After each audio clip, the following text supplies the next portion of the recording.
Hello, everybody, and welcome back to Buried. So, in the last chapter, as you can see here, we were down in level 3. However, we couldn't open the door. Now, as far as it says murder or mercy, I think we were actually merciful here. Those light creatures would come in and kill him anyway, and even if they didn't kill him, I don't need him biting me in the ass later. Just have him dead, that way he can't kill us in revenge. Now, Chapter 4. I ride the ride up the elevator is tense. I take a series of deep breaths, doing everything I can to stay in control. Amy has gotten back to her feet, but her head is pressed against the elevator wall as she suppresses a series of sobs. I find myself trying to remember the way those creatures look, but my mind seems to shudder at the effort.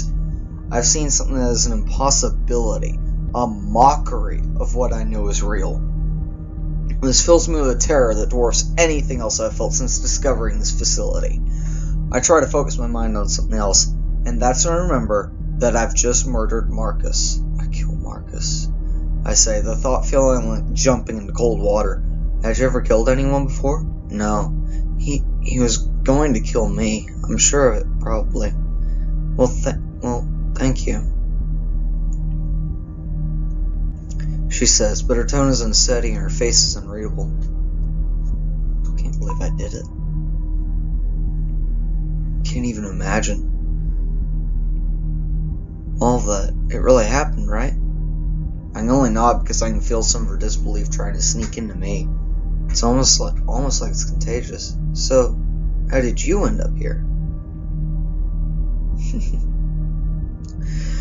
I used to work with the Pentagon. It was some pretty upper echelon stuff that even I still can't discuss. I assume this place is even more upper echelon. This place isn't even on scale. My other job was a cakewalk compared to this. Then why stay? Because the money was ridiculous. I have a 13-year-old daughter already talking about Harvard. You do the math. Harvard, huh? That's ambitious. Or any other kids. About that. Let's focus on the good. Oh, I know. She's a force of nature. Her dad ran off when she was 3, so for a long time it's just been her and me. What if I never see? Her voice breaks off, the words too terrible to say. Her eyes fill with tears. The elevator comes to a stop, the slight ding of it interrupting the moment. Amy hastily wipes her eyes and we waste no time getting back inside the command center.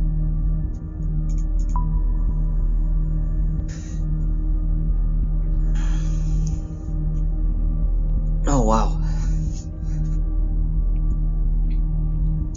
I ready the rifle, suddenly certain there are more of these creatures waiting for us in the hallway of the second level. But the way is clear, allowing us to haul ass to the command center. Once again, I find myself staring at the screen that shows my ruined worksite. Okay, it can't be that hard.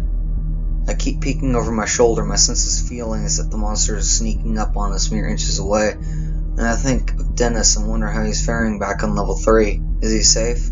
I look back to the screen to see that Amy has finally found what she's looking for. A prompt on the screen says override the hangar doors and all level 3 locks requires clearance code. Amy types in a number with shaking fingers and the screen goes black for a moment. The moment the words override confirmed come up on the screen, Amy jumps up from the chair and heads out of the room.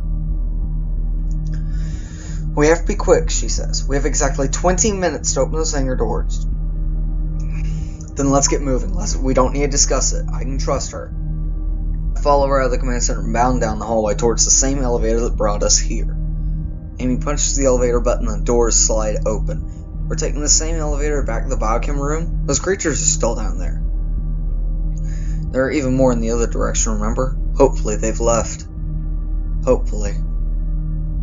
Neither of us say anything as we share a look of immense dread. We step back into the elevator and head down to the biochem room on level 3.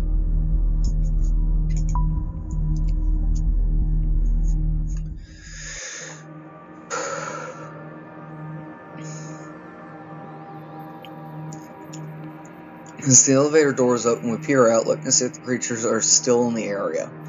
But it's all clear, save that strange green chemical leaking out of the tank I accidentally shot.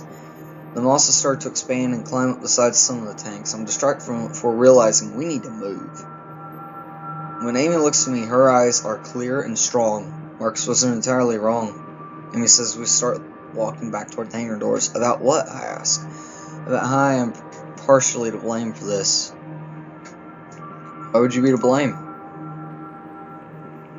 Some of the things we do here, it's scary. We should have known that one day something like this would have happened. Everyone here with knowledge of what goes on in Level 3 is to blame. It's a highly advanced research facility, doing amazing but risky stuff. So yeah, you're partially blamed just by working here, but I can understand the dedication. So, why don't you tell me a bit more about what does go on in Level 3? Are you familiar with the Large Hadron Collider over in Switzerland? I've heard the phrase, but that's about it.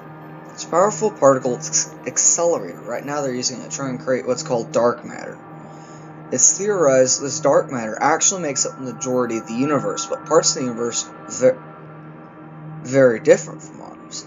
My guess is the people at the LHC will probably create their first dark matter in about 2018 or 2019.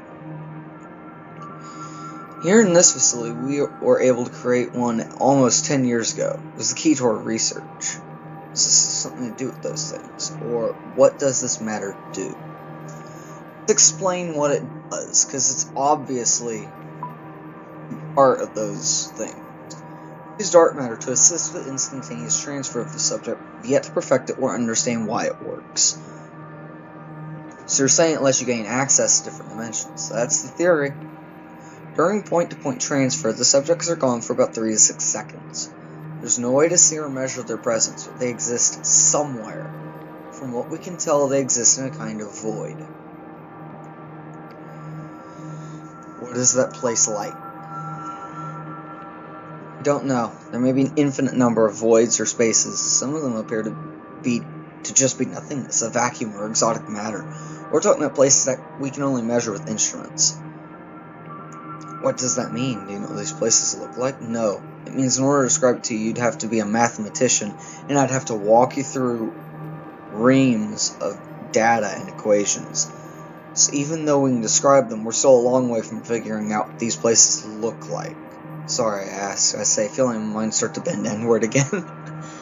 As we continue to walk between the silos, we walk past the area where we left Marcus's body. I barely even glance at it. Still unable to believe I was responsible for killing him. I also don't want to look at additional damage the monsters caused. A pool of blood and mangled clothes are all I see through the corner of my eye. I realize we're all very close together between the silos, perhaps trying to create the illusion of safety. We reach the exit connecting the hangar doors, where Dennis hopefully still is. My guts clench and my heart hammers in my chest to open the door and walk through. I lift my rifle. It seems there's nothing waiting for us. So I see the glowing, hulking shape to my left, closing in fast.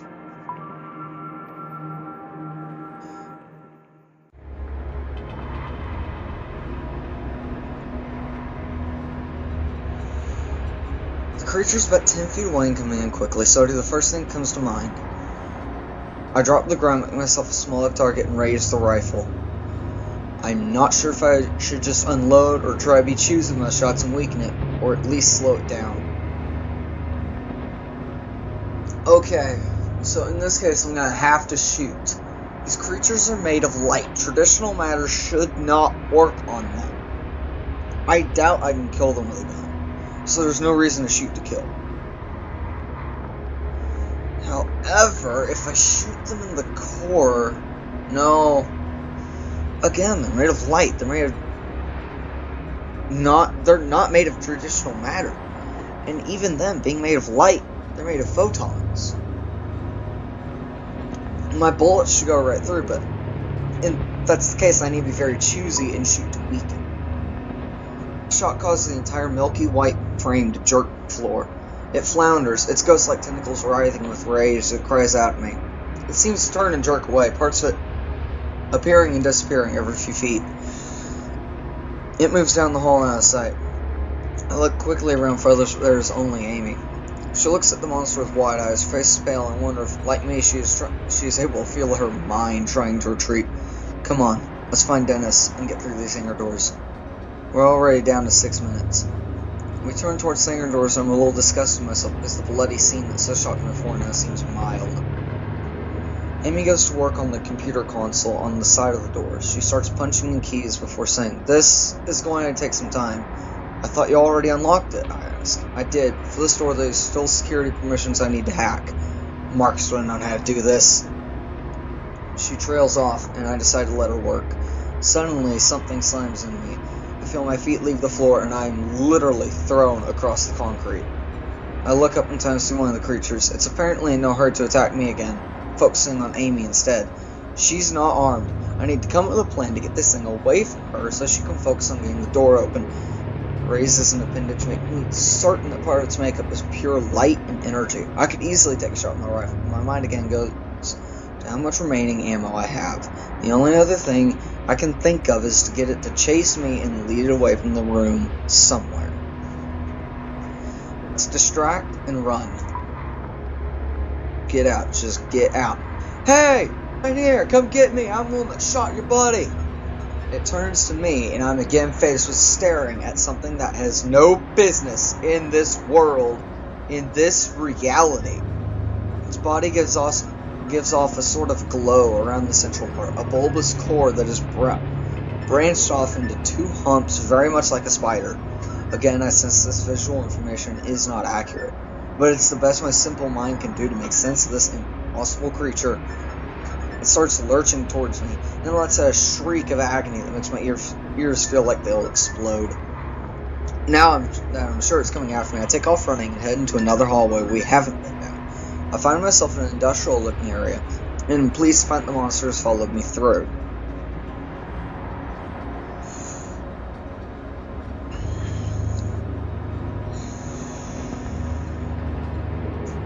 The room seems to be an assortment of old pipes and tanks. I assume some of them run further down the other areas of the facility. With the creature on my tail, I dash into the maze of metal, hoping to lose it. It's definitely having a hard time squeezing through than I am, and that slows it down. Of course, the room's not a cage of any kind. The thing is still heading towards me, shredding through the pipes as it rages. I notice that it is sometimes breaking the steel girders, but other times it seems it's somehow merging or changing them. Pipes that were separate are now connected in a way that makes my head hurt. I finally get a good amount of distance between myself and the creature. I think it's lost my trail. I need to get back those hangar doors. There's not much time before they close shut. But if I make a sound, the creature could be on my heels again.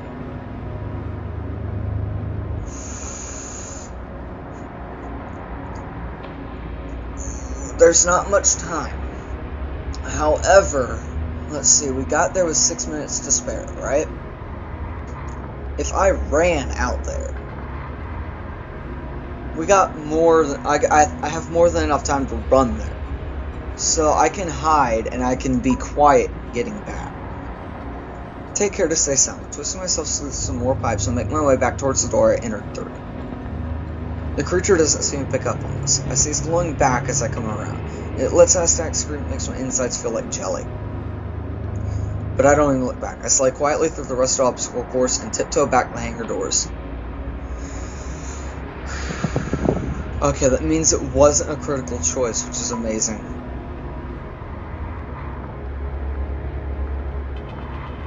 What is it, though? I don't know. Burst back into the large room and see Amy still working on the computer terminal by the hangar doors. "You okay?" I ask Amy. I can clearly see her battling for control of her faculties. Still, determination wins out, and she gives a grim nod. "Any sign of where Dennis went?" I ask her if she hadn't noticed his body somewhere. "No," she replies. It's then that I realize I have no idea how many rounds I have remaining in the rifle. This isn't a model I'm familiar with. Outside of some deer hunting, I'm not that much of an expert on firearms. Still, I'm able to locate the chamber easily and see that there are 4 rounds left. Not great, but it could be worse. "How are we on time?" I ask her. 2 minutes. "I'm going as fast as I can," she says. Amy does her best to focus on the keyboard, but there's still no sign of Dennis. Before I have time to look around, a screeching sound erupts from the other end of the room. I bring the rifle up in a shooter's stance and turn around. The hangar door is right behind me, no sign of Dennis, and a closing window of time. I have to be confident.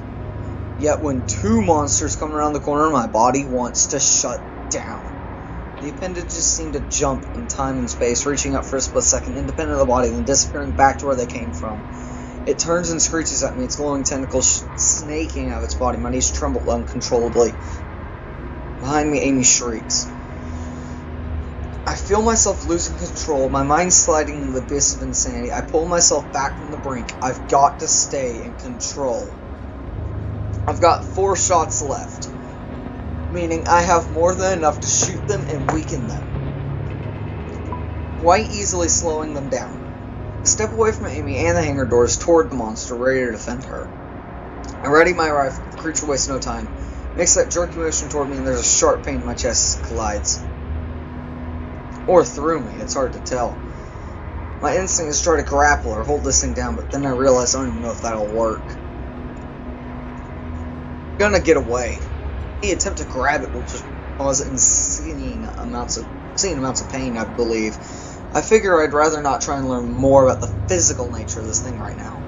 I tuck and roll from it and stand up to face it. With a scream of defiance, I raise the rifle and put a round in its core. The shot lands dead center, and the light inside of it flickers almost violently. It falls back against the wall, issuing a hiss of its telltale static. It then jerks away and retreats, at least for now. Another terror appears as if out of nowhere. Screaming at me with a high-pitched whine, it bounds forward, charging in its strange, spastic way. I aim the rifle, intending to take this one in the core too. I take several shots, but it's still coming at me. As it slams into me, I realize I only have 1 bullet left. On contact, the wind is knocked out of my lungs, as in the back of my head strikes the floor, but neither of these things is as alarming as the fact that the beast is on top of me. Its exterior is like a seashell that has been pounded by the surf for so long that it has lost all edges and ridges, but the grip it tries to capture me with is pure violence. I feel as light, soaked appendages start to wrap around me. I raise the rifle, knowing I still have 1 shot left. The weight of the monster is erratic. One moment I feel weightless, another I feel like I'm going to be crushed.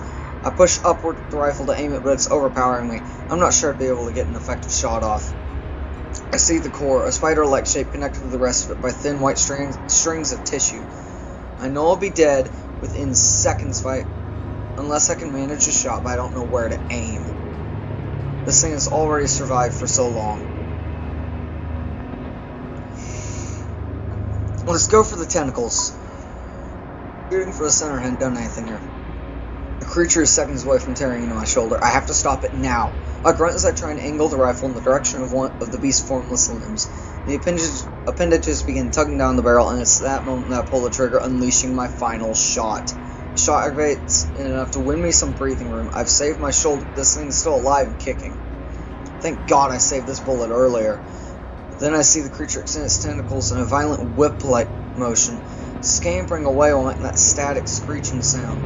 The creature disappears into thin air and reappears a few feet from me, retreating. With a shudder and a cry of desperation, I get to my feet just in time to see the monster head in the direction of the biochem room. Amy looks over at me from her terminal at the hangar doors, looking petrified. I manage to help myself up when I see another figure nearing us. To my relief, it's a human figure. Dennis, with a gun. "You okay, boss?" He asks, but his eyes aren't on me. They're looking at the creature, trying to understand exactly what he has just seen. About 15 minutes ago, I heard the door of that maintenance room unlock. Dennis says, pointing the room I just tried to burst my way into earlier. When I did override, it locked all small doors down here, including the maintenance room. I went inside there and hid, and while I was waiting for you to come back, I found a massive trunk. There were a few guns in it, so I grabbed this one, he says, patting his shotgun. I'm glad he's safe. I'd prefer him be safe than he found weapons. Thanks, boss. Me too. Alright, now how's that door coming along? Done. Doors open with the noise of hydraulics and a whoosh of air. Dennis, Amy, and I climb up and ahead through the doors, moving on nothing more than adrenaline. I see her look longingly at the maintenance room.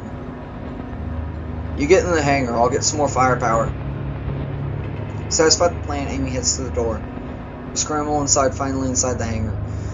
Dennis bursts from behind, holding several guns and looking like a kid who grabbed an armful of Halloween candy. Amy reaches out for a 9mm with one hand. Dennis turns to me and holds out a shotgun and a handgun for me to choose. Both look deadly. The shotgun looks more powerful, the handgun will be more precise. Dennis seems to... Dennis took the shotgun probably because he personally likes it, meaning he's probably got knowledge of how to use it more so than I do. I mean, he even says he only had knowledge of an assault rifle because of hunting, and it was probably more along the lines of a semi-auto for him. So, I should have him take the handgun, which he'll probably better know how to use. I select the handgun, and comforted by the weight, it seems to fit perfectly in my shaky grip. There are more creatures coming, as many as a dozen. They are floating down the hall quickly, their tentacles slithering. The way their light seems to mingle together is almost beautiful. Close the door, I yell at Amy. She dashes to another terminal mounted on the inside of the hangar doors and tries desperately to close them. It's not working. The terminal is disabled. Dennis looks through the open doors, readying himself to shoot the first monster that nears us. Should we try and slow a few down or just run for it, he asks, his gun at the ready. Let's get out of there. We need to back up. It's a large room. I mean, hangar is gigantic, so we need to get out into that open area. With that, good idea, says Amy. Turn around and sprint out to the hangar floor.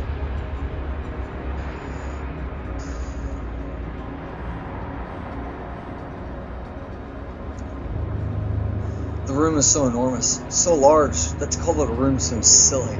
A large concrete floor stretches up below an expanse of lofted ceiling. The area is mostly empty except for one side, which has rows and rows of metal barrels. Back on the far wall is a lit area that seems to expose more room, slabs and machinery. Also in the rear corner I can see some kind of chamber control center. Dennis and I follow Amy across the hangar floor. Behind us, a series of rough slithering sounds tells us that they've made their way into the hangar. From somewhere ahead, a loud buzzing noise sounds out. It reminds me of the slight buzzing noise I'd heard in the forest, the noise that got me into all this trouble in the first place.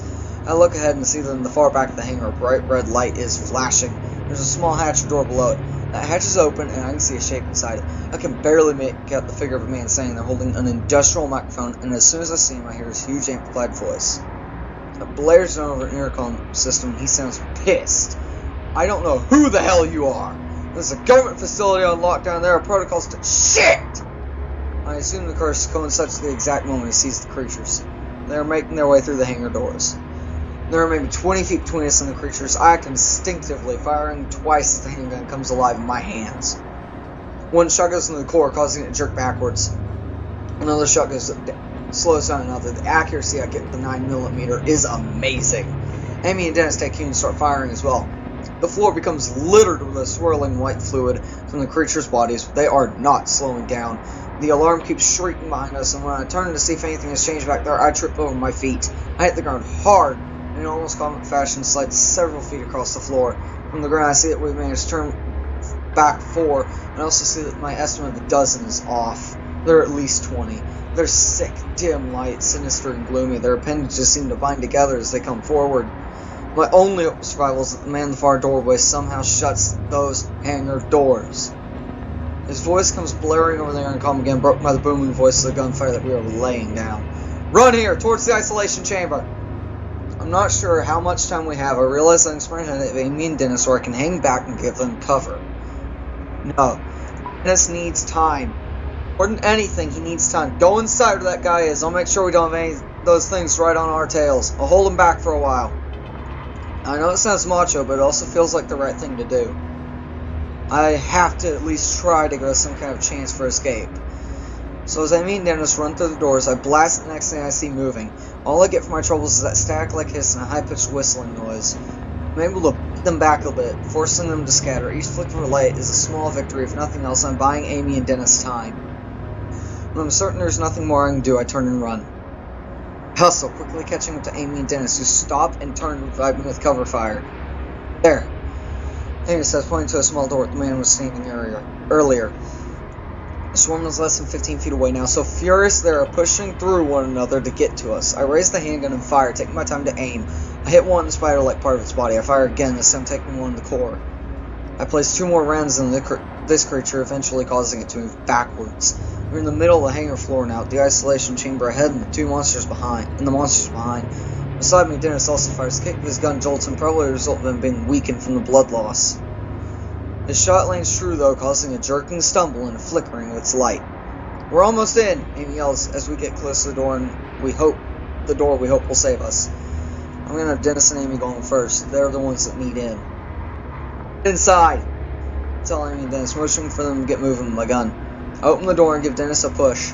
He resists, more eager to try taking down another, but he eventually gives in. I wait a beat to make sure Amy's inside too. I fire off a few rounds on the creatures, hoping to slow them down. When Amy and Dennis clear the door, I nearly dash inside, but then I feel something hot seep into my back. Roger! Dennis yells. The pain in my back is so immense that I barely notice the fact that I'm being lifted from the floor. I look down and see that one of the creatures using its flowing arms grabbing me by my waist, its tentacles wrapping around me. It lifts me in the air as if presenting me as a trophy to its friends. I try to focus, attempting to angle my arm in a way that will allow me to aim the handgun and place a bullet in its body. It shook me so violently, and its body parts appearing and disappearing in a way that makes no sense. Another oddity of its structure. I can literally do nothing more than hang there like a rag doll, hoping to be saved. As it continues hoisting up, screeching its approval, Dennis comes back out of the room and fires off a shot. The bullet catches the monster on the underside of its course, sending it backwards and causing it to freeze for a moment. It releases me and I hit the ground, dropping my gun and again finding myself unable to breathe. I feel slightly dizzy, but that fades when I see Dennis still standing outside the door. He's firing into the beast like a madman. He doesn't see the one to his left, coming in along the edge of the wall.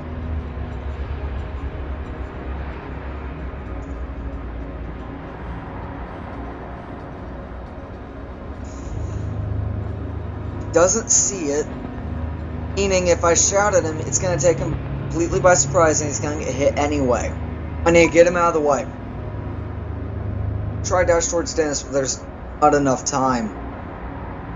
Sure, jerks out of existence and it appears right behind him. By the time Dennis turns and sees it, it's already drawn several appendages back to strike. Dennis tries to raise his gun, but it's knocked away by one of the tentacles. A second tentacle strikes and Dennis is spun around and thrown off balance by the attack. Dennis catches himself before falling. A third tentacle wraps around Dennis's forearm and I can see it squeeze tightening instantly. Tip passes clean through his hand, its blood-soaked tip poking up through his palm.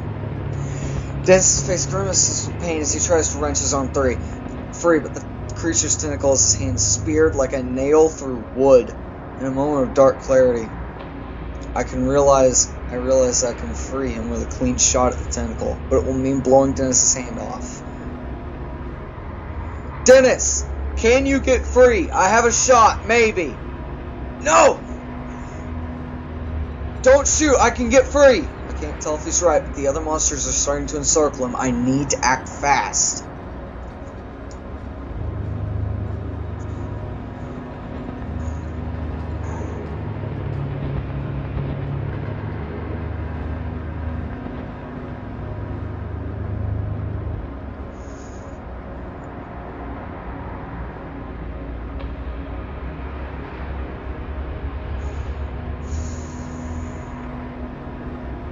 Do.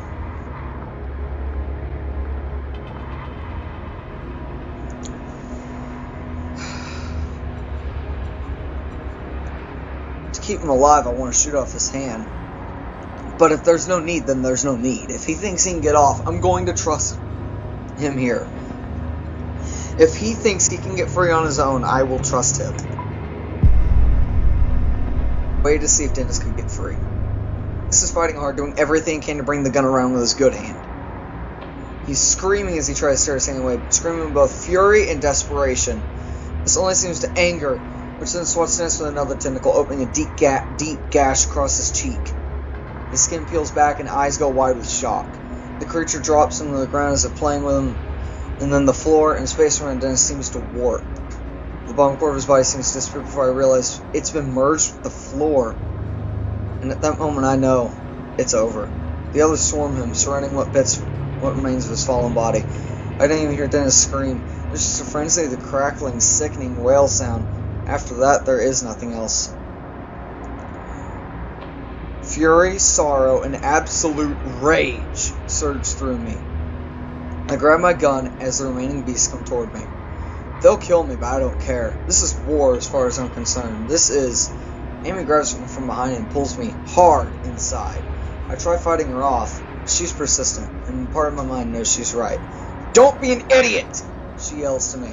She practically throws me through the doorway. As I fall, I hear her fire off 2 shots before slamming the door closed behind her. I watch blearily as she punches a few buttons on a control pad on the wall. This is followed by a metallic click as the door locks. We're safe in the chamber, but Dennis is gone.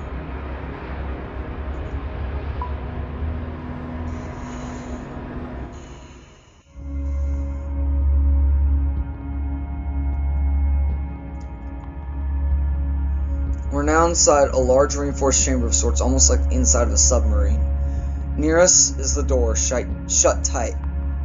Far away from us, along the back wall, are all sorts of controls and monitors. It seems clear that this metal door is impenetrable, at least to them. I'm fairly sure that they aren't getting in. Dennis, I say, I'm sorry. I'm sorry for pulling you back, but you were walking to your death out there. I know.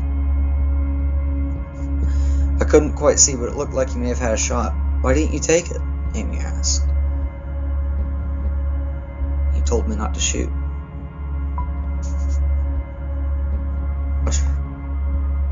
I'm sorry. He's dead. I came through all this to try and save him, and he's dead. How did this happen? Why did I listen to him? Out of nowhere, an image of Dennis pumping his fist after winning a game of pool pops into my head. I can't reconcile that happy image with what I just saw. I feel myself zoning out, wanting to just give up, but I'm stubborn, and the fact that Dennis is dead is a cruel motivator. I have to get out of here. What I don't say is I have to get out of here, so all this trouble will have been worth something. We are interrupted by a man's voice moving behind us. Just what the hell do you think you're doing? The man roars. He's an older man that seems to exude power and authority, but he also looks tired and scared. I assume this is Barksdale.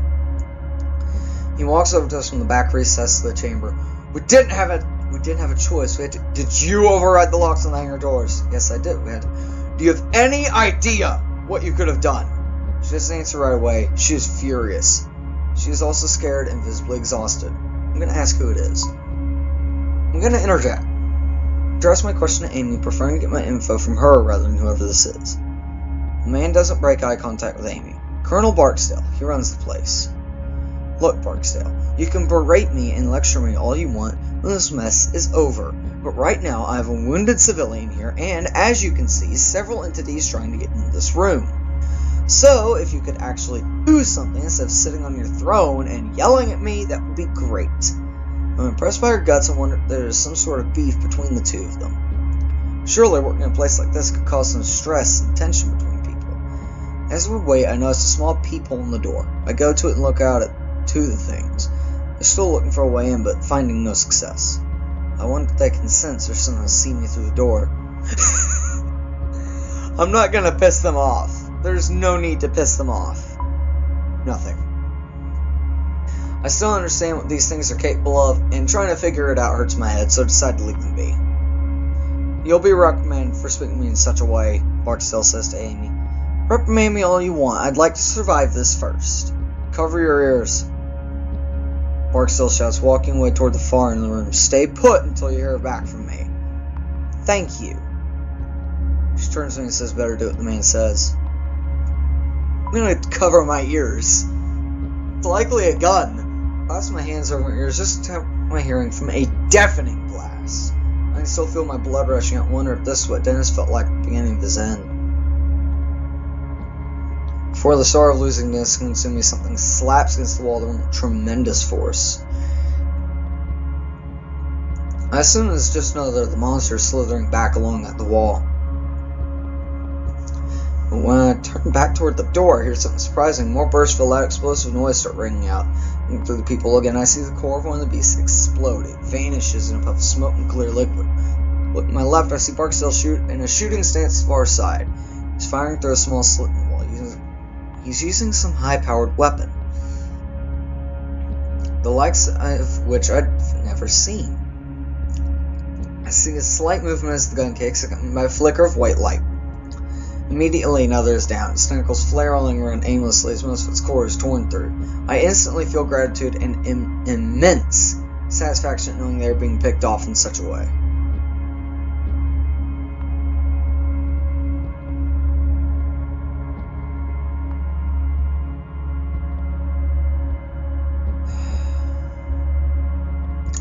I'm gonna sit and rest. Get down. To light against the door and simply wait, listening to the occasional patter of what I assume is their blood on the wall. I don't know how much time passes, maybe 5 seconds, maybe 5 minutes, and I don't care. It feels nice to lay down. When the firing is over, I barely even notice it. Soon after, Barksdale walks back over to our side of the room. They're all gone, and I've resealed the hangar doors. How'd you kill them like that? Classified weapons that, quite frankly, have no business being near. Thanks. How badly is the civilian hurt? Barksdale asks Amy as if I'm not good enough for him to speak to. A nasty cut. If he gets some quick attention, he'll be okay. Okay, I'll have Strickland get a med kit. Strickland survived? Yes, and until you and your friends showed up, I thought we were the only ones. Hang tight, she's on her way. With that said, he retreats away to the back of the room as if he can't stand to be around us. Amy approaches me and looks over. You're in good hands. Strickland will be able to fix you up. Is she a doctor or something? Sort of. She's also a physicist, but oddly enough, she spent time as a trauma nurse in the army. Is Strickland a friend of yours? Yeah, we've known each other for a while. The only women in a sea of overachieving men.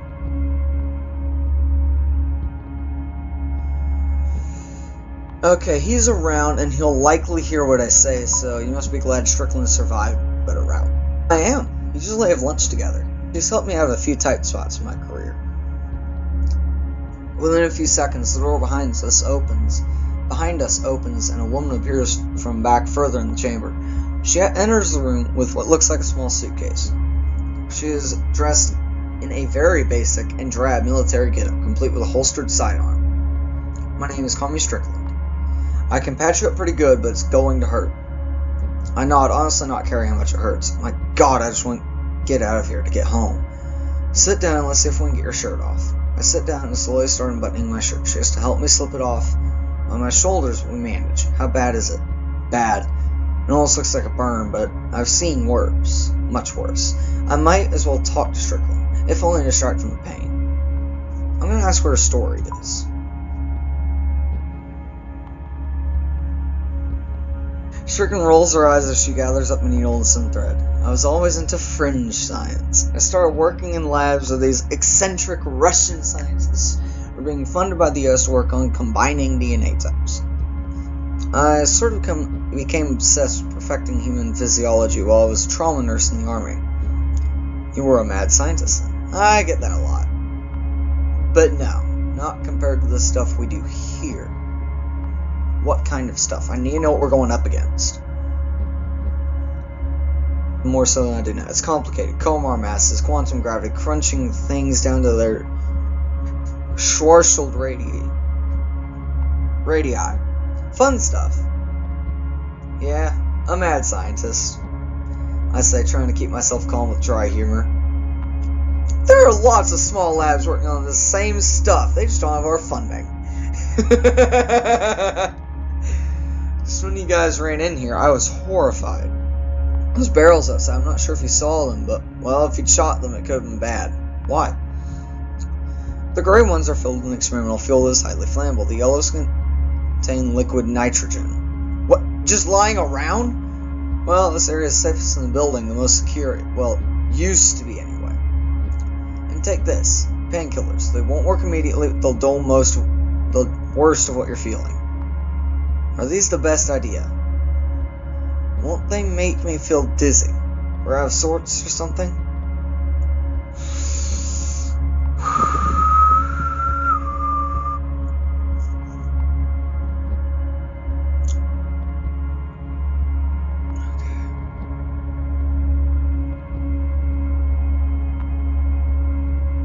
Can't. I'm not taking them. Can't take the chance I'll be dizzy. Refuse the painkillers.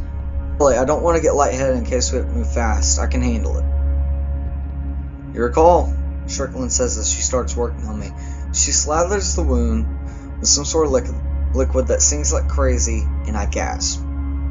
Ouch! I've taken worse. This guy's already taken worse. You gonna stab me yet? Fine, I hiss. I wince as she dabs at my eyes, swollen from where Marcus kicked me. I grip my teeth in pain and try and catch my breath. Anticipation is the worst part. I'm relieved to find it doesn't hurt as much as I feared. It's no picnic for sure, but compared to the fire-like pain in my wound, it's bearable. The young Barksdale are the only survivors. It seems that way. Those that didn't disappear were killed.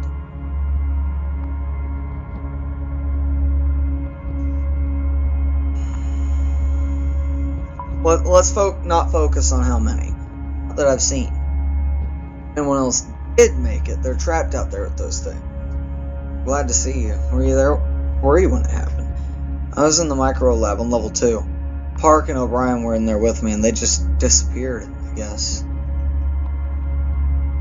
It looked like they were being stretched, distorted. Then there was a ball of white light, and they were gone. The ball of white light just annihilated everything it touched. Would it leave a perfectly round hole? We saw some of those along the site. That was probably the same phenomenon. Amy looks like a child afraid to ask an adult for something. Finally, she asks, where did they go? We don't know. Could be an infinite number of different dimensions, or even some dimensions that merge and mix together.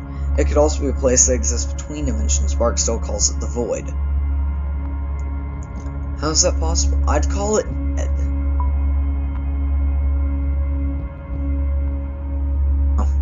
We keep tabs on the heart rate, blood pressure, and breathing of all the rats and human test subjects. Wherever they go for that time, they're still very much alive. I wince through the rest of Strickland's stitching, feeling the tug of my skin, but thankfully no more flowing blood. Finally, Strickland says, you're good to go. I slide my shirt back on and wear the thick pad of gauze that Strickland has applied to my shoulder.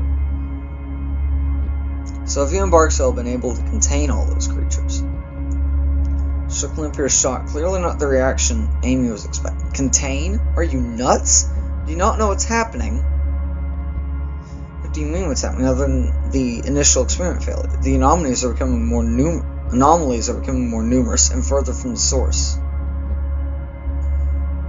Further from the source? In the location of the original experiment. The experiment caused the first Oreo, set off a chain reaction. They were gaining momentum along geodesics emanating from the facility. It's these pockets of exotic matter, negative energy, that are letting these things in. What the hell does that mean? It means that those doorways and monsters are starting to appear all over the facility, maybe even the surface. Not yet, luckily. Doorways will start appearing on the surface, and it won't stop there. The anomalies reach could extend infinitely as far as we know. Those entities will appear on the surface in other states and other countries. Holy shit. You mean the world is going to be overrun? The horror of the past few hours has made me ready to believe anything. This is almost too much. Unfortunately, yes. Oh my god. Isn't there anything we can do? There's a last resort. There's an emergency failsafe switch. What? I've never heard of that. Where? You weren't cleared for it. And that switch is a way to stop this? Yes.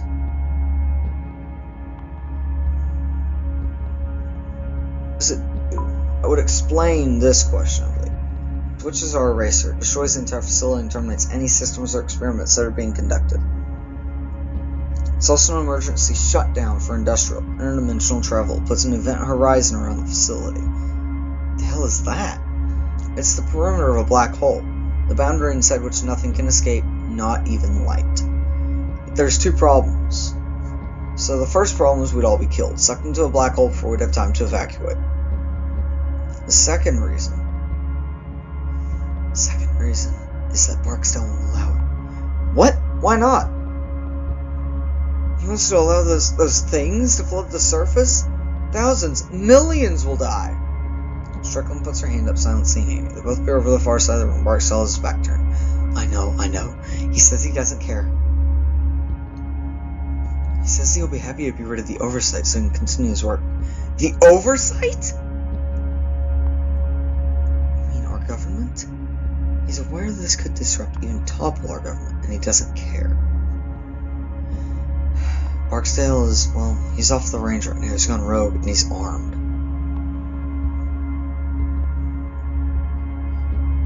This comment makes me look toward the handgun I brought him. I'd nearly forgotten it in the last few moments. While Barksdale was back turned, I'd taken it in my hands and slid it behind me.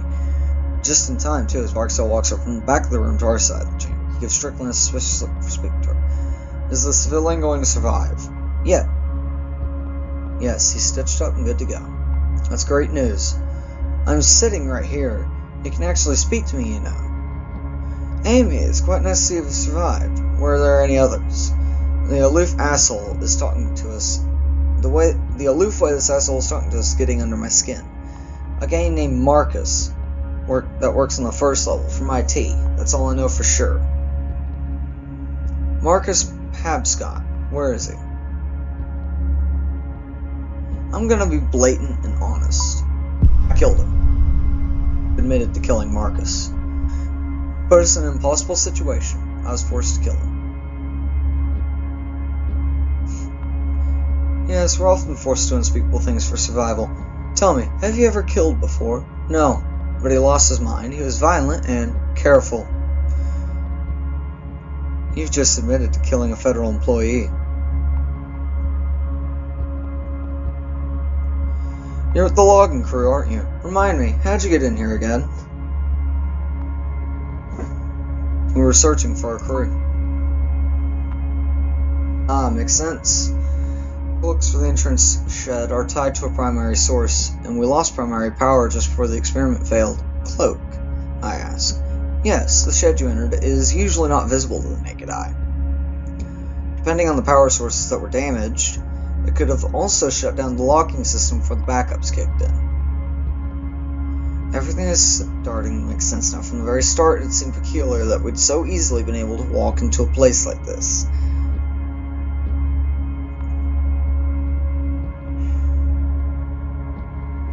This guy has to at least know something about it. So where's the rest of our crew? I came in here for them. Crew? Frank and Joe? They're gone. Gone? Gone where? I asked, my voice trembling. Hearing them speak the names of my crew enrages me. They were annihilated by antimatter pockets created during the failure, a bright ball of light.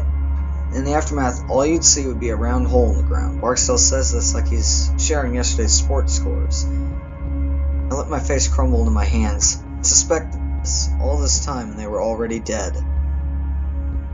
Caused the experiment to fail. That's the next question. The crew hit one of our main power lines. We aren't sure exactly how, but we know that's what did it. You're trying to blame all this on me! I rolled. The timing was unfortunate. So, what do we do now? Now, it's time to continue our work. Either say you're insane or keep quiet. I'm gonna call him insane after all this. You're insane. You want to keep your little toys to yourself? You're willing to unleash those monsters on the world to do it. Indeed, I want to continue my work. Other researchers will eventually discover what we have, sure.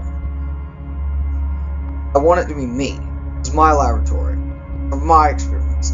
What I've led here will earn me my place in history. And quite frankly, I don't need to explain it to you.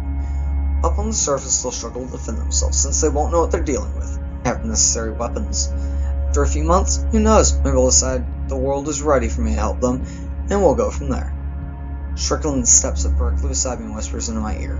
I wouldn't push him. He's usually very logical. This whole thing is pushing him somewhere else. He's, well, off. He turns his back to us as he says this, walking the far side of the chamber like we're some kind of distraction. And he takes this opportunity to whisper to us. We need to hit that switch. It's the only option. What he's saying is murder, treason, genocide. She looks over to Strickland for support, trailing off. Strickland looks at the ground, clearly torn. She won't look anyone in the eye and makes an effort not to look at Barksdale. He seems distracted with whatever instruments he's studying on the far side of the room. So when I realize my body feels like a bomb went off, and inside of me those painkillers wouldn't been so bad. Strickland finally whispers a response. Even if we decide we want to hit that switch, Barksdale won't allow us. To hell with him. Amy agrees. Where's the switch located? an elevator out in the hangar. Take it to the basement. So it's the end of a long tunnel with you. But Strickland never finishes. Two things happen at once as she speaks, her mouth stopping in mid-sentence. First, a loud booming noise rings up, and on the top of her head seems to explode. Amy screams out in surprise, and I jump back in shock as Strickland's body collapses beside me. On her fallen body, Barksdale is holding his experimental rifle, and now he's pointing it at us.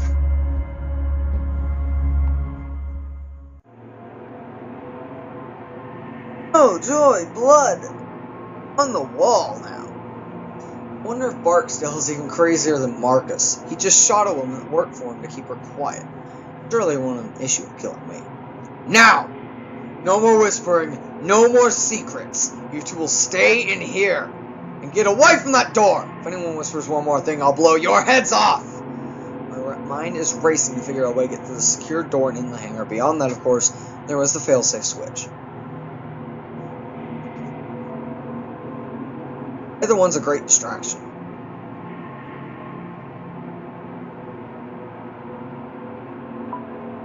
Let's make an actual distraction. Try my best to be a good actor as I wobble on my feet a bit. I stop, start forward again, and then wobble some more. Amy is apparently catching on because she is at my side in a second. She looks over to Barksdale and says, "He's lost a lot of blood. Let me check his wounds really quick." After he dared to talk to me like that, he's been through a lot. He's clearly delusional. You can check him back here. You have 30 seconds to get away from that door. I stretch out my acting skills and actually stumble to a knee. I make a show of trying to get to my feet and stand still for a moment. I'm okay.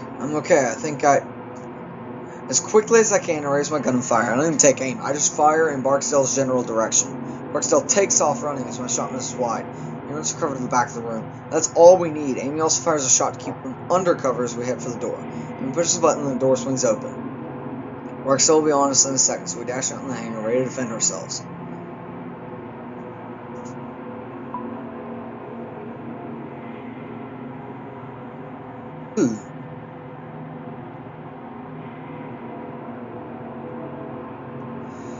Amy and I run as fast as we can through the rows of barrels. Barksdale comes charging out of the chamber almost immediately. He steps on the hangar floor. He starts shooting.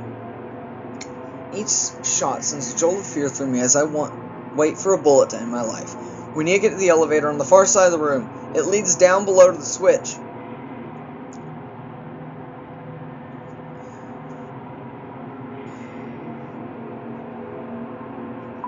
Let's make a mad dash. Okay, go!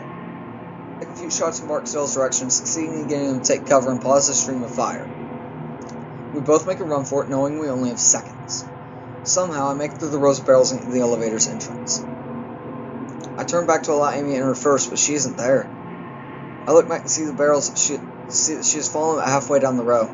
She doesn't appear to be hurt, but she is paralyzed with fear, sitting motionlessly as Barksdale peppers the area with gunfire.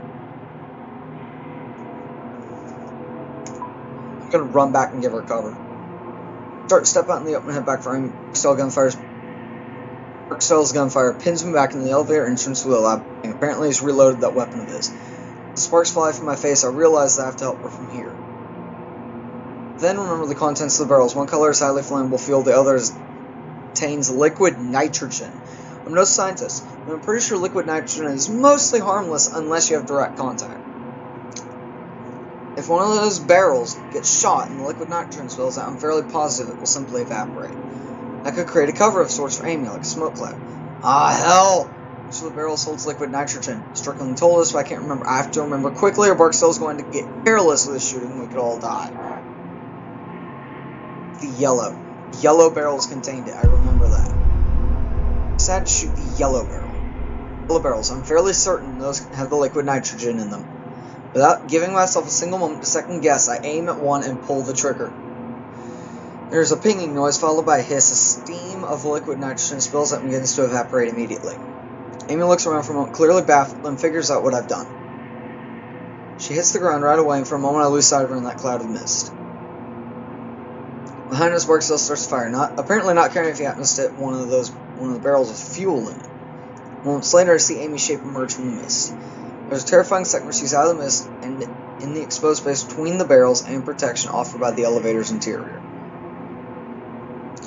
Barksdale gets off 2 shots of liquid, but the nitrogen mist has obscured his vision too much for him to get a proper aim.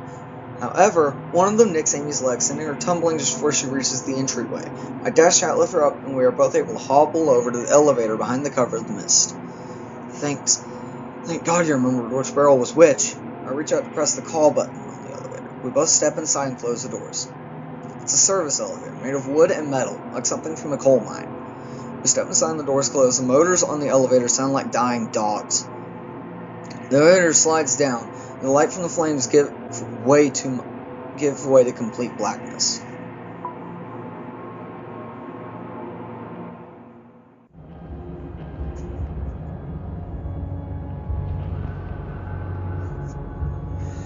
I lose track of how long the elevator descends. It's hard to tell due to the lack of lighting, but it must go another 500 feet underground. The elevator comes to a stop with a shuddering clang, and I waste no time exiting. The tunnel stretches out with sparse white bulbs lighting the way. Most of the walls made of raw earth. There are boards and concrete slathered in areas used to reinforce the tunnel. I see a warning sign posted on the wall. I want to read it, but there's not much time. Let's head on through the tunnel. The warning sign. Be down here. There's no time. That switches down the tunnel and has to be flipped no matter what. After only a few steps, the pain in my body intensifies. How stupid was I to turn down those painkillers? I look up when I see that the tunnel ceiling is less than 6 inches over my head. Claustrophobia freezes me for a moment. The ceiling is not high at all, and there's barely enough room for Amy and I to walk side by side. Which is for the best, because her leg is clearly causing her a great deal of pain. She's soaked in blood and hobbling along. I don't think I can go any further, she says, wincing but trying to keep her composure. Sit down. I'll be back. There's no sense in chancing further injury to your leg. She nods and I help her down. She shudders in pain as she eases into a sitting position on the floor. Thanks. According to Strickland, the switch should be at the end of this hall. I look up when I see the tunnel ceiling. And when I see the tunnel ceiling is less than 6 inches over my head, claustrophobia freezes me from it. Still, it's better than facing the monsters above me. I wonder then, walking through the darkness from where they came from, is the portal still open? I hold the gun in one hand and feel my way along the wall with the other. The wall, under my palm, anchors me to reality, to sanity. I am not in some boundless abyss, but still in the real world. For a little while longer, at least. I recognize that I'm marching to my end. As much as I wish I weren't, it's not surprising. From the moment I saw what those creatures could do to time and space, at least a part of me knew that death was inevitable. Before I have time to wonder whether my family will really miss me, I see a light ahead. It's nothing more than a speck of blue light, but in the darkness of the tunnel, it's like a lighthouse from a stormy sea. I slog along, my eyes straining to focus on that little light ahead. From somewhere ahead, I start to hear something that sounds like water. It is trickling lightly like a leaky faucet. Behind that, there's something that sounds like wind. A light breeze, an open field, and a voice. Anywhere else, the sounds would have been pleasant. Here in the blackness of the tunnel, they're menacing. Let's stay quiet. I don't make sense, so trying to make a sense of what's going on around me. I cock my head, trying to concentrate, and realize I can see the tunnel walls now.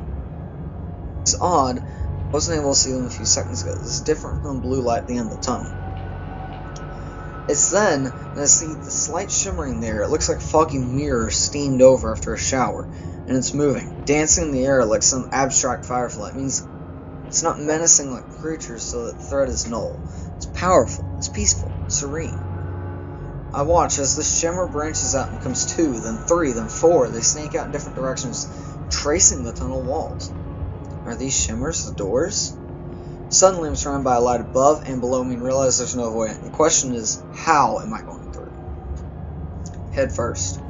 Let's go headlong. I stick my head through and feel a tingling sensation, almost pleasant. I reach out slowly, my hand stretching out to one of those shimmers of what I can only assume are some kind of light. They're hypnotizing, so much so that I don't realize that the tunnel walls are vanishing. I feel something like wind and a brief electrical pulse pass through me as the lights take me. There's a very gentle pushing sensation, and I somehow know that I'm being expelled. I pass through something. Maybe the lights, maybe the tunnel walls, I don't know. Shimmering lights fade, but still dancing out in the air, but no longer large and branching out. And as my eyes adjust,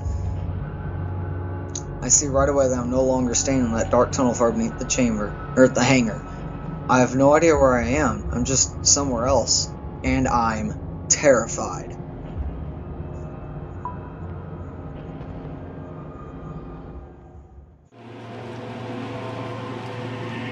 The hell? The ground I land on looks like hot coals. There are dips and many cliffs breaking the landscape in front of me. There's a wash of orange and blue overhead in the sky that makes no sense. It is both beautiful and terrifying at once. A scattering of stars hang overhead, and they all seem to be breathing, pulsing with a gentle energy as if alive. I can't tell if there are clouds in the sky because everything about it, from the colors to the trembling horizon line, seems to be amorphous. Everything is knitted together, living. I stare a moment longer, and I can swear I feel the sky breathing. Far off my right, I see what looks to be a plume of fire, small yet bright with no source of fuel.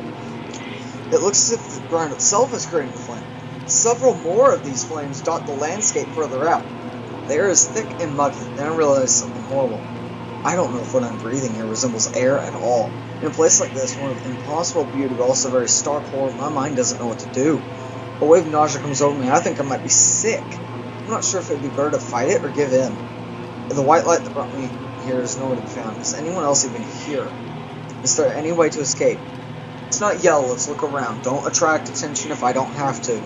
I continue to look at this nightmarish landscape and see a few other unexplainable oddities. There are billowing flames in the distance, not like a volcano explosion, just some kind of slow heat, crawling upwards that defies reality. This analogy seems even more fitting when I see the thin, vein-like roots of the fire twisting in the ground, then darting back out in all directions. I get that sick feeling again in my gut, and I realize my mind just needs something to focus on. It's then that I hear a voice. It's faint, distant. I turn and hear it coming on one of the massive crevices along the ground. Inside that crack, about 10 feet down, a very pale man lies on the ledge. He's human, but looks close to death. He's in the center of a large pool of blood, and his left leg has been twisted and torn in an unnatural way. As I walk to the ledge, he looks up and sees me. Help me, please. His eyes are wide, and although everything about him speaks of weakness, he is close to death or insanity or both.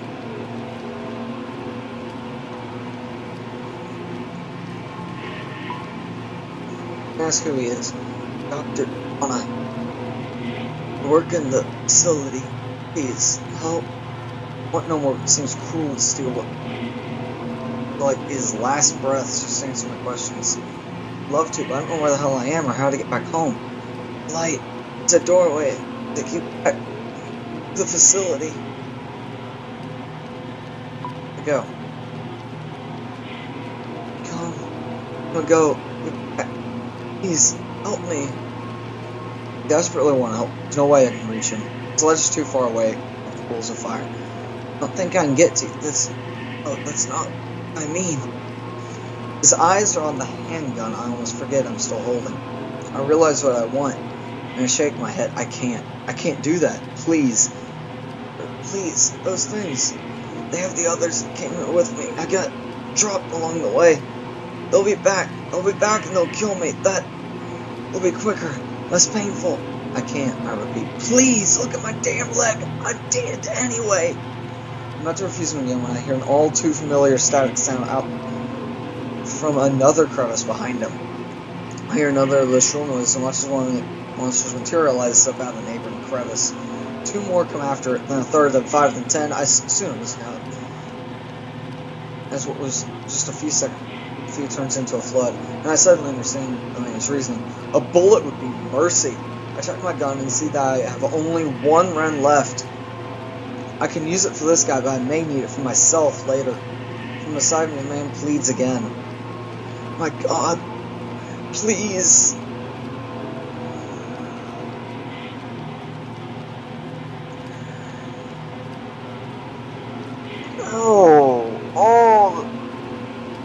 I hate this one. Oh God. It'd be mercy to kill him with my own hand. But at the same time, let's see, if these things know how this light works, then they will be behind me when I exit the portal to go back, because this is the only way I can think of to end this, is trying to make my way back. And he said they come and go, so I'll likely be back very soon. Oh my god, why? Let's see, those things, it's obvious that they know how it works.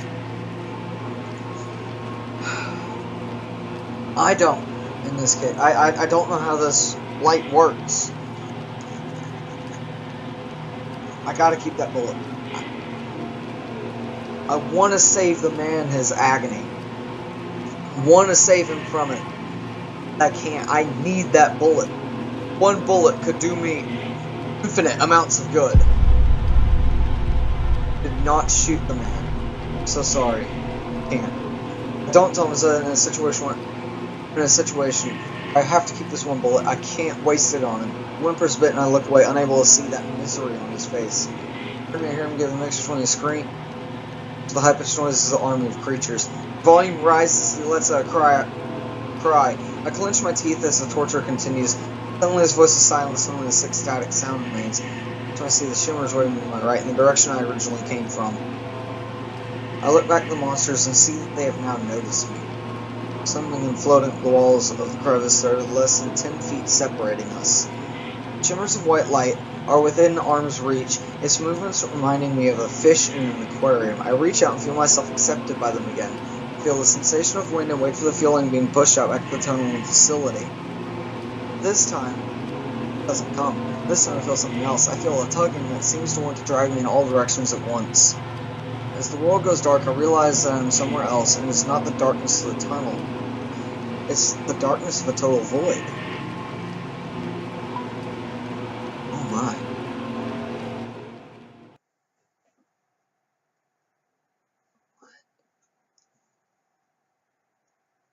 There's darkness around me, everywhere. Nothingness. All I feel under my feet, I feel nothing under me. To my sides, I can't touch or sense anything at all. I don't know which way is up or down. It's as though I am all that exists. And as I remain here, I just hear silence, not even the sound of my heart. The blackness is so deep that I feel I can't distinguish between my thoughts and what is real. I hear screaming, but I can't tell if it's someone else or my mind screaming to fill this void. I'm going to try and move. I try and kick and move my arms. It's not working. It's not clear in what way it's not working. Are my limbs not moving? Or have they gone numb? It's impossible to tell. My body has just become absent of all sensation. I assume this is the place that Strickland referred to, the place between dimensions. This darkness could consume me if it wanted to. I try to will myself out of it, to have those shimmering lights spit me out, but it isn't happening. At this point, my mind starts to hallucinate, or at least I think it does. Are they visions? My mind playing tricks on me? I can't tell. All I can do is watch. I see the log in sight. There's an image of Tony's lifeless body after I pulled it from under the dozer. I see myself talking to Dennis. He looks distraught as I tell him that Tony is gone. Then the scene rearranges itself, and I'm standing between Dennis and Marcus's gun. It changes again, and the shape of Marcus's body appears in front of me, half devoured with a bullet through his head. In my wind, I'm sobbing as I watch Dennis get torn apart by those monsters all over again. And I just stood by and watched. And I'm calmed a bit as I watch myself shoot through the right barrel and helping Amy to safety. And just when I feel like I can't take any more of this, I see the man in that strange world begging for death. I watch as he's distorted and torn by those beasts. All these things are flooding my mind, and it feels like my brain is vomiting. Yet in the midst of it all, I see what's really important. The switch. In my mind's eye, I see that glowing light in the tunnel. The one far ahead. Small and distant. I'm going to focus on it. That's all I can do is focus on that light. I focus my mind on the tunnel. The image of that flickering light. With a mental effort so strong that it is nearly a physical motion, I make myself envision that little light in the tunnel, as if it were right there in front of me. With that, I feel the wind again. A light breeze that seems to come from everywhere. And with a relief that I can only imagine feels like death, I move forward.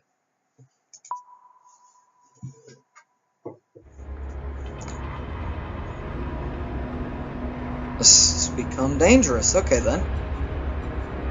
I'm ejected from the void and suddenly standing in the tunnel again. I let out a wail of triumph that turns into a bout of weeping. The weeping only intensifies when I see the light up ahead. A flickering blue light. Somewhere behind me I hear a crackling noise. I think of Amy down that way by the elevator. Have they reached her? There's no way I can find out. For now I have to keep on my plan. Besides, if it works, we're all gone anyway. I feel like I can listen to get a better read on where they are. Or I can just make a break for it. Just run. Just make a break for it. No point in trying to figure out where. I don't even bother looking back. There's no time. I run with all my might straight ahead, my focus on the little blue light ahead of me. As I run, I see a different light, a white one, flickering in my periphery. It's another of those shimmers. Things are appearing and disappearing more frequency now. Burton was right. These things could reach the surface soon, unleashing more monsters. This thought makes me refocus on the blue light, that man-made light, the switch. The blue light gets closer, and as it does, I make out a square shape around it. This has to be it. The familiar static scream is much closer. I have to be quick. I grip the gun tightly, knowing I only have one bullet. The bullet that man in the other world had wanted me to use to end his life. I run ahead into the darkness, my eyes locked on the switch that I assume is going to kill not only the creatures, but myself as well. As I approach, I see the lever. It's covered by a glass box I will need to break. The blue light is directly beneath this, highlighting a series of tubes and wires that snake in the inner workings of the device. In the middle is blackness, not like a darkly colored part of the machine, but just a hole in reality. It looks like some sort of illusion. All the while, I can hear the static of the creatures coming up dangerously close now. I have no idea how much time I have. Smash the glass. Smash it. Get the glass over with. Draw back, cock of the gun, and smash through the glass box that houses the lever. The glass shattering is like music in my ears, so I reach out for the lever, my hand grasping it. Without warning, I feel immense pain course through my body. It feels like fire racing up my back, causing me to fall to one knee in agony. There's only one of them that I can see. It blasts horrible static noise at me as I ready my gun. One bullet left. I'm very glad I didn't put that poor man in the other place out of his misery. I take aim and fire. My accuracy rewarded in a spew of white gas. It backs away. In defiance or annoyance, I'm not sure. I start to turn back to the switch when I hear a second creature gliding up. The tentacles melt in me and I scream. I can't help it. I sound like a wild animal. I can try to keep fending them off, or I can go for broke and just focus on the lever. Creatures be damned. I'm dead either way. There's no point in fending them off. Go for the lever. There's no point. I put all strength into my legs. The moment the monster in front of me draws back its eel-like arms to grab me, I pivot backwards. My back strikes the machine, sending agony rocketing through my body. I'm so thankful I broke the glass before this moment, before becoming violence. I stretch out and grab the lever. With one last desperate scream that shreds my voice, I jam it down. The tunnel is suddenly filled with a flash of intense darkness. It expands from the switch, swallowing the matter around it. At first, I'm sure that this is the enemy. I expect darkness to consume me, followed by death. But then, another shimmer of dancing white light appears next to me.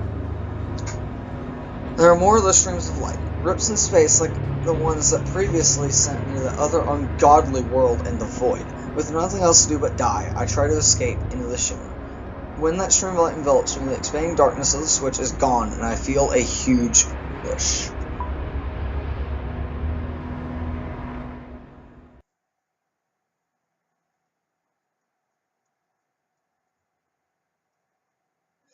My body feels stretched, collapsing like I'm falling in all directions at once. The world goes white, and then there are pinpoints of stars everywhere. One of them breezes directly by my right, and I see something that looks like a spiral galaxy distorted in its folds. To my right, I see an endless stretch of stars and gas clouds forming some galactic architecture. Beyond the immeasurable beauty, I notice something. I'm seeing the same star patterns over and over. They're repeating like reflections in an endless mirror. Are these different versions of the same galaxies, the same realities? To my left, I see a calm blue world and can barely make out trees. Familiar Kentucky trees that I've been around for the last few weeks. To my right, I see a copy, an orange world, and the trees are there as well. Something is strange, disturbing. As I zoom by, I'm not sure how much control I have in this unusual place, but if I can direct myself, it's worth trying. Orange, sorry, but that's not home. I gotta get home. Decide to head Blue World. Try to focus my mind on heading toward the Blue World, not knowing what to expect. My breath escapes me from it. Everything is dark and peaceful. Nothing hurts.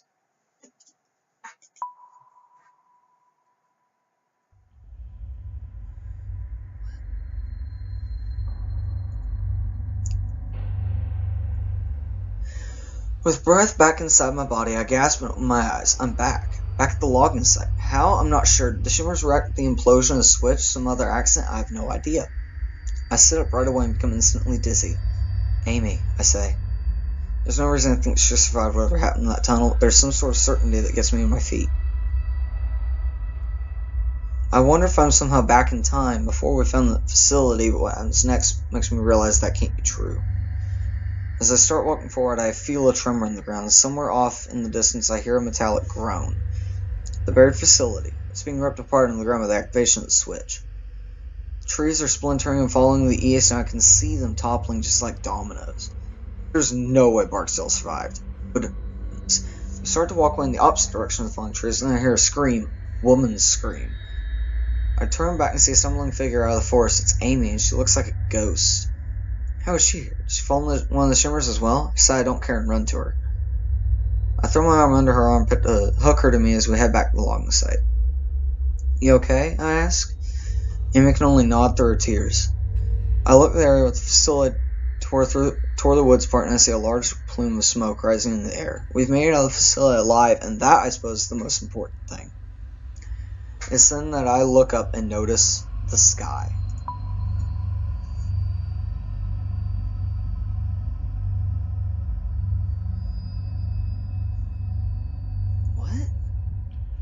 The sky is beautiful and familiar, unobstructed by the trees that have been standing several minutes ago.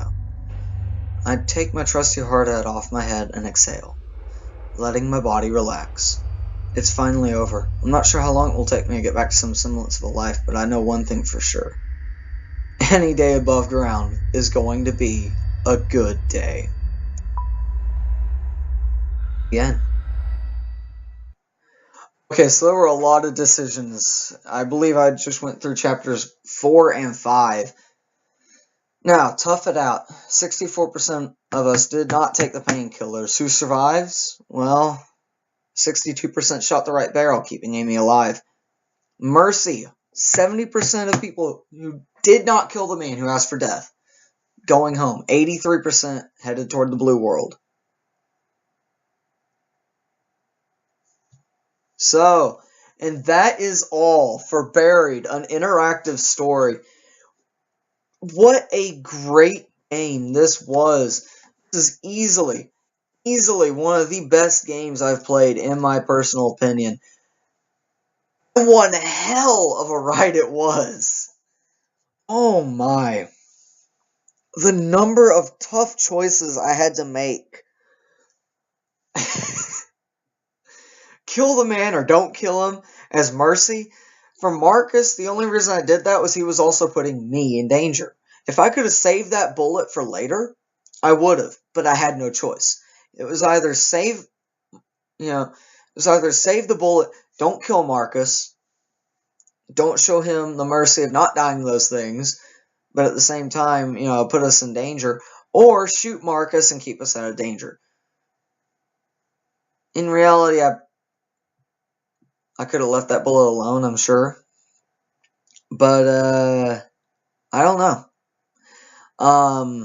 But I did make sure he didn't come back and bite us in the ass if he did survive. So, I mean, there are a lot of things to look at here. There's just so much to look at. And, oh my god. Just a lot of decisions. So, but either way, that is all I have for Buried, an interactive story. And wow, again, what a ride that was. But I will see you in the next video. So long.